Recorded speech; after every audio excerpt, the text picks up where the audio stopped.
So this is a game, right? Yeah. Just explain.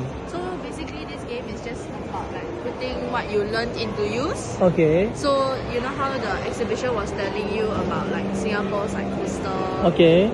What structures are we doing to prevent like the rising of the water level? So this game is to like let you have a try of your own, see what are the different methods that they can use to build the Singapore. Yeah, Oh my god, qarang, dahshatligini qarang. Bu yerda o'yin maydoni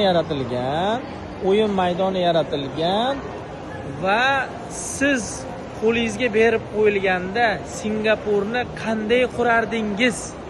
Yana nimalar qilardingiz? Voy, kreativlikni qarang, yondashuvni qarang.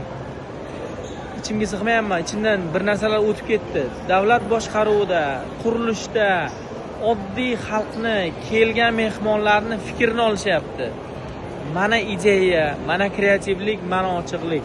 Qoyil. Da. O'z orolingizni yaratishingiz mumkin ekan. Necha baho?